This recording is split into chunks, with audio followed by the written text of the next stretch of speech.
तो फाइनली 6 महीने के बाद One Piece is back with episode 1123 और मैं भी काफी जल्दी आ गया हूँ इसका हिंदी एक्सप्लेनेशन वीडियो लेके। तो वीडियो पूरा देखना, आप लोगों को अच्छा माल मिलने वाला है। तो वीडियो स्टार्ट करते हैं। एपिसोड के स्टार्ट में हम देखते हैं वन पीस का वर्ल्ड, ब्यूटीफुल सी, फ्लाइंग बर्ड्स, लॉकडाउन, जिससे एकदम नॉस्टैल्जिक फील होता है। 6 महीने जो हमने वन पीस को मिस किया। फिर नायडर हमको देता है प्रीवियस एपिसोड का रिव्यू, जहाँ हमारा लूफी काइदो को हराने के बाद अब बन गया है वन ऑफ द 4 एम्परर। तो फ्यूचर आइलैंड एक हिट में आ चुका है और वहाँ भेगापंक से मिल चुका है। पर जैसे ही वो भेगापंक से मिलता है तो चीजें अनएक्सपेक्टेड टर्न लेने लगती है।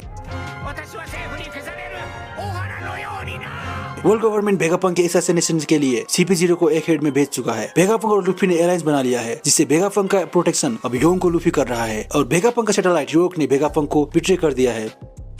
अब इस एपिसोड में हम देखते हैं ईस्ट ब्लू का एक बार, जहां लोग गाप और लूफी के न्यूज को लेकर काफी टेंशन में थे। तभी एक आदमी बताता है कि गाप कोबी को बचाने के लिए उस पायरेट आइलैंड में गया था और वो कहता है तो गाप ने उस लड़की के लिए खुद को सेक्रीफाइस कर लिया। तभी वहाँ का मेयर कहता है गाप अभी मरा नहीं है, तो उसे सेक्रीफाइस कहना बंद कर। और वो बताता है गाप इतने जल्दी मरने वाला नहीं है, he is a man of many legends. और नेक्स्ट सीन में हम देखते हैं ग्रैंडमा दादान को, जो गाप और लूफी के न्यूज देख के रो रही थी, क्योंकि हम सबको मालूम है वो लूफी और गाप से कितना प्यार करती है। लूफी को तो उन्होंने पाल पोस के बड़ा किया था। तभी वहाँ मौजूद एक बंदा कहता है गाप के पायरेट आइलैंड में डिसअपियर होना कोई अच्छी बात नहीं है और लूफी ने भी काफी कांड कर रखा है। तभी दूसरा बंदा कहता है लगता है इस बार इन दोनों का गेम ओवर है। सुन के ग्रैंडमा दादान उन दोनों को चुप रहने को कहती है और वो कहती है लूफी गाप तुम दोनों बेवकूफों कर क्या रहे हो। फिर नेक्स्ट सीन में हम देखते हैं अचानक से जमीन कांपने लगता है, लहरें उठने लगती है और वहाँ एक बड़ा अर्थक्वेक आ जाता है, जिसने पूरा वर्ल्ड में अफरा तफरी मचा दिया था। फिर नायडर बताता है ये अर्थक्वेक वन पीस के हिस्ट्री के सबसे बड़ा अर्थक्वेक है और इसका कारण पूरा दुनिया में ख्वाब का माहौल है। फिर नैरेटर एड करता है इस अर्थक्वेक का सेंटर किसी को मालूम नहीं, व्हिच इज सो अनयूजुअल। और ये अर्थक्वेक लुलुशिया किंगडम के वर्ल्ड के मैप से गायब होने के 6 दिन बाद आया था। फिर नेक्स्ट सीन में देखते हैं समुद्र के बीच में एक बड़ा होल, जहाँ पहले लुलुशिया किंगडम हुआ करता था, पर अब यहाँ कुछ भी नहीं है। ये बात एक नेवी सोल्जर ट्रांसपोर्टर स्नेल से रिपोर्ट कर रहा था और ईमू ये सारे बातें अपने क्वार्टर से सुन रहा था। फिर नैरेटर कहता है उस दिन अर्थक्वेक की वजह से सी लेवल 1 मीटर ऊपर तक आ गया था और बहुत सारे बीच और आइलैंड पानी के अंदर डूब गए। फिर नेक्स्ट सीन में हम देखते हैं एडमिरल किजारू अपने 9 वाइस एडमिरल को लेके 100 शिप्स और 30,000 नेवी सोल्जर्स के साथ एक हेड की ओर बढ़ रहा है। ये फोर्स इतना बड़ा है कि इसके सामने बस्टर कर्ल भी छोटा लगेगा। तब हम देखते हैं एक जिराफ जैसे सी मॉन्स्टर आके नेवी शिप्स के ऊपर अटैक कर देता है, पर किजारू उसे एक ही बार में चटका देता है, जो देख के सेंटोमारू डेंडेन मुझी से किजारू को कहता है सी बीस्ट वेपन को अटैक करना बंद कर। तो किजारू कहता है पहले उन्होंने अटैक किया था। फिर हम देखते हैं नेवी का शिप एक हेड में पहुंच चुका है, पर एक हेड का प्रोटेक्शन कर रहा है सेंटोमारू, जिसके अंदर में बहुत सारे पैसिफिस्टास और सी बीस्ट एक हेड के चारों तरफ है। फिर किजारू सेंटोमारू से कहता है कि वो इस फाइट से बिल्कुल ही कंफर्टेबल नहीं है और वो सेंटोमारू को सरेंडर करने को कहता है। तो ये सुन के सेंटोमारू कहता है अगर किजारू फिर से ऐसे चूतिया बातें करेगा तो वो किजारू पर अटैक कर देगा। फिर सेंटोमारू किजारू को बताता है कि कैसे भेगापंक ने पैसिफिस्टास के लेजर किजारू के बीम से इंस्पायर्ड होकर ही बनाया था, पर अब किजारू हाथ धो के भेगापंक के पीछे पड़ा है। तब किजारू कहता है कि वॉइड सेंचुरी के बारे में स्टडी करना एक बड़ा क्राइम है जो भेगापंक ने किया है और वो तो सिर्फ एक नेवी का पपेट है, तो उसका कंट्रोल में कुछ भी नहीं है। एंड ही एड्स उन्हें भी ये बैटल में कोई इंटरेस्ट नहीं है, क्योंकि बैटल में होने वाला एग हेड का डिस्ट्रक्शन से वर्ल्ड गवर्नमेंट को ही नुकसान होगा। पर CP0 अपने मिशन में फेल हो गए तो उसे यहाँ आना पड़ा। फिर अगला सीन में हम देखते हैं सैटर्न को, जो उन्हीं नेवी के एक शिप में आ गया था और न्यूज़पेपर में लूफी के न्यूज को देखते हुए कहता है किसी को बताना मत कि मैं यहाँ हूँ। और वो एक वाइस एडमिरल से आइलैंड के अंदर के बातें पूछता है, तो वाइस एडमिरल बताता है कि CP0 से उन्हें कुछ भी रिपोर्ट नहीं मिला है, आइलैंड के सारे सिक्योरिटी सेंटोमारू के हाथ में है। तो लगता है सेंटोमारू ने CP0 और अदर साइपोल एजेंट को पकड़ लिया है। भेगापंक अपने 6 सैटेलाइट के साथ लैब के अंदर है, जिसे प्रोटेक्ट कर रहे हैं 4 सेराफिम्स और स्ट्रा हैट्स के 10 मेंबर भी भेगापंक के साथ ही लैब में है। लैब के चारों तरफ एक बड़ा बैरियर लगा हुआ है, तो कोई अंदर बाहर आ जा नहीं सकता, तो उन्हें अंदर के बारे में कुछ भी नहीं मालूम है। फिर सैटर्न पूछता है कि लैब में काम करने वाले रिसर्चर और टेक्नीशियंस कहाँ है, तो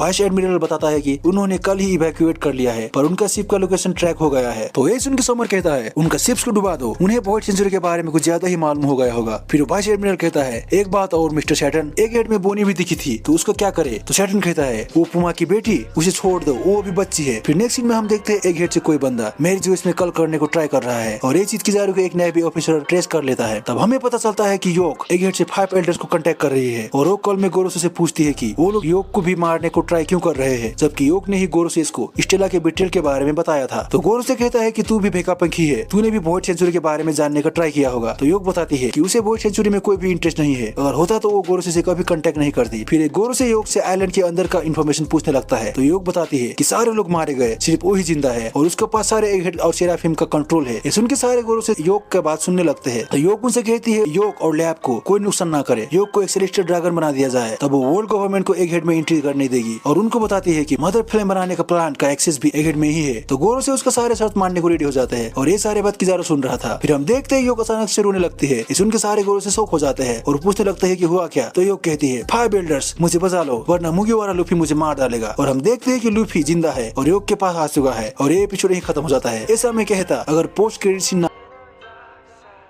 क्रेडिट सीन में हम देखते हैं सारे स्ट्रा हैट्स को जिन्होंने योग को पकड़ लिया है क्योंकि उनको पता चल गया है कि सी इज द ट्रेटर और गोरोसी से कांटेक्ट में है और उन्होंने 5 एल्डर्स और योग के प्लान के बारे में जानने के लिए ही योग के कल वाला सिनारियो क्रिएट किया था। तभी नामी लूफी से पूछती है इस योग का क्या किया जाए। तो लूफी कहता है पता नहीं क्या करे, इसे सील बना के यहाँ से निकले क्या। फिर हम देखते हैं वेगाफंक, बोनी, लूची, काकू वो सब वही मौजूद थे और सारे के सारे जिंदा थे। तब वो सब कहता है मुझे विश्वास नहीं हो रहा है कि इसने हमें इतना ट्रबल दिया। तभी ब्रूक कहता है इसने और सारे वेगाफंक्स को भी डिसिप कर दिया। इस शुरुआत से ही हार्ड टू हैंडल थी। आई होप कि हम यहाँ से जिंदा लौट सके। तब उसब कहता है मुझे नहीं लगता हम यहाँ से बच के निकल सकते हैं। तो लूफी कहता है उसब मुझे वो देन मुशी देना जरा और योग के हाथ से देन मुशी ले लेता है और गोरेसिस को सुनाते हुए योग से कहता है हम तुझे यूज करेंगे यहाँ से निकलने के लिए and we will set sail again. और ये एपिसोड यहीं खत्म हो जाता है। तो अगर आपको ये वीडियो पसंद आया तो वीडियो को लाइक और चैनल को सब्सक्राइब करना मत भूलना। तो मिलते हैं नेक्स्ट वीडियो में। Bye bye.